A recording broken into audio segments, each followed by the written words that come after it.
What's up, everybody? It's Datboiz Z, and I know y'all miss me. Today's reaction, we about to react to craziest stories in NBA history. Check it out.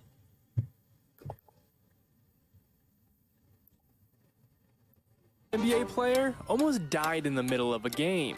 Another one sent his defender to the hospital. These are the craziest stories in NBA history.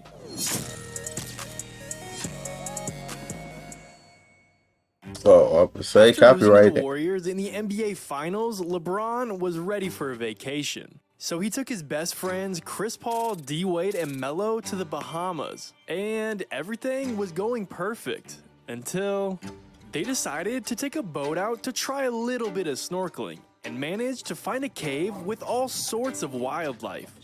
But once the group was finished and on the boat, they quickly realized Melo was missing. Current is taking me in the middle of the ocean, like opposite from the boat. Jumped off the boat into the water. He was bringing me back with one arm. He's swimming with the other arm, and he carrying me in one arm. So Like Superman. LeBron the GOAT.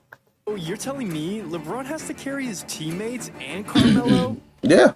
But that's not the only crazy story LeBron is a part of. Because when he first entered the NBA, he almost died in a plane crash. You see, when LeBron was first drafted, he was concerned with how old the team's private jet was. He even went directly to the owner and let him know how he was feeling. But because private jets can cost you millions of dollars, LeBron and his teammates were stuck with the old one until the team had a flight to Houston to make it to the NBA All-Star game. And what no one knew Nope, is that I think it this was plane Detroit. ride was going to make them fear for their lives. I don't know. What the? You gotta get paid somehow.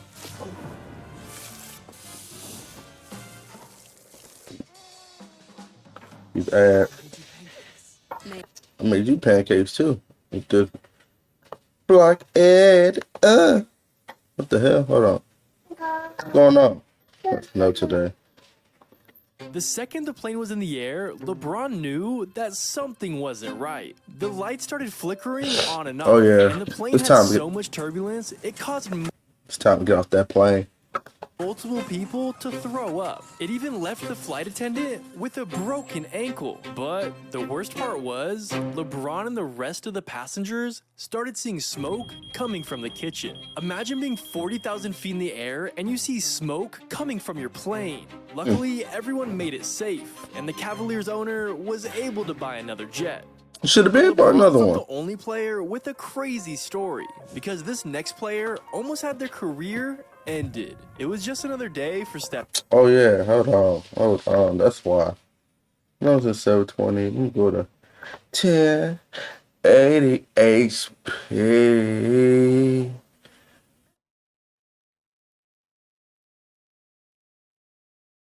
Let me see if this gonna work out. I think. Okay. Bet. Steph Curry, and he was on his way over to the Warriors practice Bet facility. it up. But it was a rainy day in San Francisco, and while Curry was driving on the freeway, another driver lost control. The driver smashed into Curry, but that's not even the worst part. I wouldn't be a Because Steph 10 Curry. minutes later, while Curry was waiting for the police to arrive, the same thing would happen again. Another car lost control and hit Steph for the second time. Luckily, Steph was uninjured, but we Whoa. can't say the And I wouldn't be no Steph Curry. There won't be a 4-point line without Steph Curry. same thing for his black Porsche. I don't think he's driving that again. Yeah, that's I bad mean, luck. at least when the cops showed up, they got a pic with their favorite NBA player. However, that's not the only insane story Steph Curry's involved in. Because in the 2015 NBA Finals, he sent his defender to the hospital. The finals matchup was between the Cavs and the Warriors. And when Kyrie Irving went down with an injury, the Cavs desperately needed someone to step up. And that man was Matthew Dellavedova. Oh yeah. He was given the impossible assignment. I ain't gonna hold you up, man. What they call him, the Curry stopper? Matthew Doda. Yeah, man. Yeah, he was playing. He was playing intense defense, man. Like, but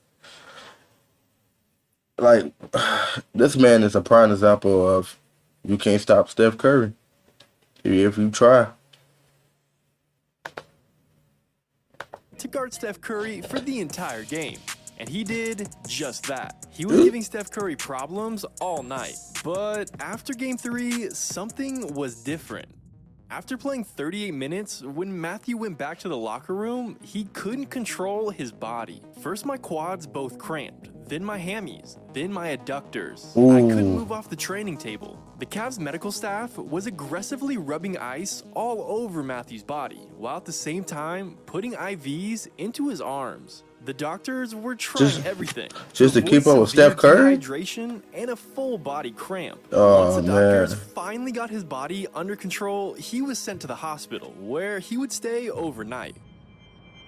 Now, although Steph Curry sending you to the hospital is a crazy story, it's hard to be eating so much candy that it almost ends your NBA career.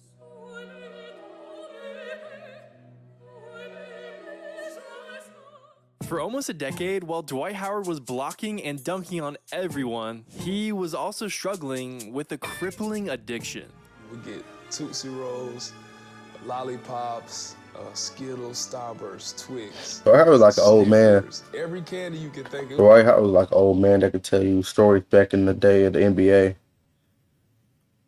It was like a gas station at my house. An addiction that caused him to eat 24 candy bars worth of sugar every single day. I'm talking Skittles, Starburst, Snickers, and his absolute favorite, Reese's Pieces. But that's not even the worst part. Because along with his candy addiction, he would also eat McDonald's before every single game. He would get the same order every single time. 2 double cheeseburgers, a large fry, a strawberry milkshake, and a large Coke. That's enough to feed a family. But this diet led to major side effects.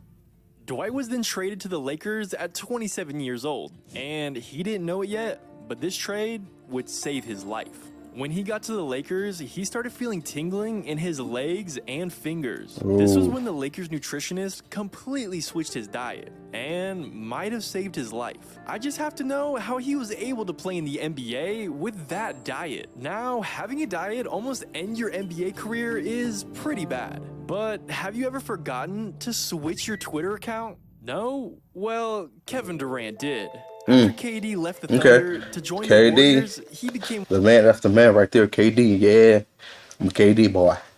one of the most hated athletes on the planet. And while no one likes criticism, Kevin Durant couldn't take it any longer. So he would do what any of us would do and decide to make burner accounts, allowing him to say anything he wanted without anyone knowing it was him. But on September 17th, a tweet by Cole Cashwell would spark a response from the man himself. Man, I respect the hell out of you, but give me one legitimate reason for leaving OKC other than getting a championship. Durant responded with, he didn't like the organization or playing for Billy Donovan. His roster wasn't that good. It was just him and Russ. But to make it even worse, Kevin doubled down and tweeted a second time. Imagine taking Russ off that team. See how bad they were? KD can't win a championship with those cats. Once Kevin realized, he quickly...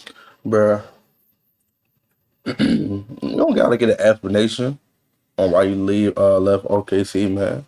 Why you in his business for? Well, so he could be like, what's his name? Damian Lillard? Huh? Look at him.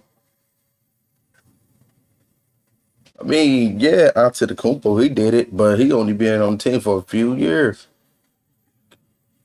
KD been there for the rest of his life. He left, he bounced. I would have did the same thing, just business. You know, such thing, lower team, the NBA. So, yeah, Dame need to leave that team and go to, might as well go to Brooklyn, somewhere, whatever. He deleted the tweets, but the damage was already done. Everyone already saw. Now, you would think getting caught would make KD retire the burner accounts for good, but he said multiple times that he still has burners to this day. So be careful arguing basketball on Twitter, because you may be talking to the man himself. Now, at least Kevin Durant is only getting in trouble on Twitter, because KCP had to wear an ankle monitor during NBA games. When Contavious was playing for the Pistons, he was arrested for driving under the influence, and he was sentenced to 25 days in prison, but he was allowed to attend practices and play in games. He just had to show up rocking the brand new ankle monitor lows, only in store that's for crazy. a limited time. But it wasn't that easy, because the only games he could I didn't know attend that. had to be in California. So when the Lakers went past state lines, he had no choice but to stay home and watch the game on his TV. Although KCP was able to snag the ankle monitor lows, this next story is even crazier. I did not know that. Imagine going from a 9-to-5 job to playing in the NBA, because that's exactly what happened to Jonathan Simmons. After playing basketball for 4 years in college, it looked like his career was over.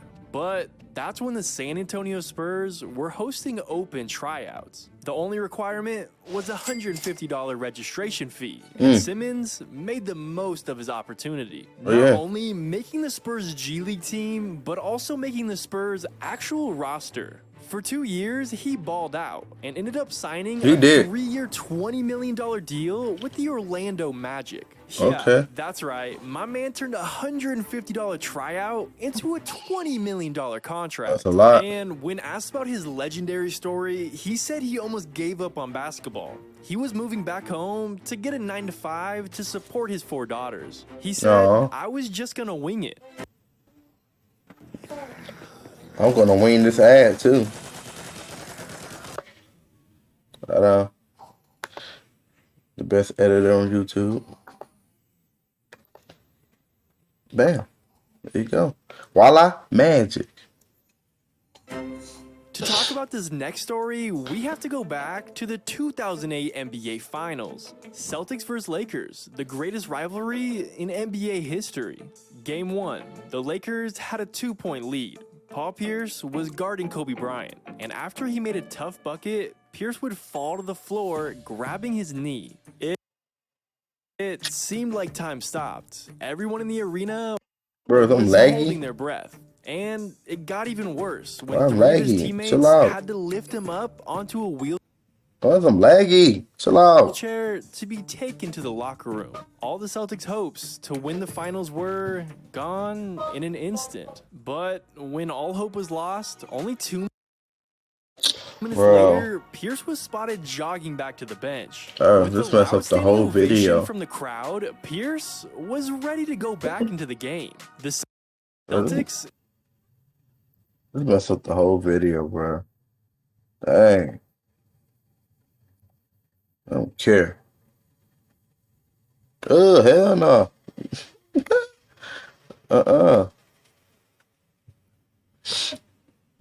I have some technical difficulty, but I ain't gonna edit that out because I'm gonna show what's going on behind the screen. Ended up winning this game, 98-88. And it left everyone with a million questions. But all that would be said was that Pierce had a sprained right knee. Nah, he had to go boo-boo. When the truth was finally exposed. Paul here, 11 years ago today, wheelchaired off the floor for reasons he will keep to himself. I have a confession to make. Whoa. I just had to go to a bathroom. I had to go to the bathroom. So hold on, you're telling me he faked an injury just to use the bathroom? I guess you gotta do what you gotta do, but I think the wheelchair was a little excessive. However, this next player's injury is anything but fake. I won't say nothing. It all started in the Tokyo Olympics, only 2 years ago, when the Australian national team was fighting for a gold medal. It was the start of the 4th quarter, and the coach was looking for Aaron Baines, their star center, to help them close the game. But no one knew where he was. Then, while checking the bathroom, a staff member found him unconscious on the floor. And after waking up, Baines... Oh, it's getting good, man. I'm laggy, man. Baines was terrified. Not only was he struggling to stay awake, but... That's crazy, man. He might have been on something. He might have been dehydrated or some drugs. I don't know. So... you get the memo. He completely forgot how to walk. After getting him to the hospital, he underwent multiple... Oh my goodness. That's crazy.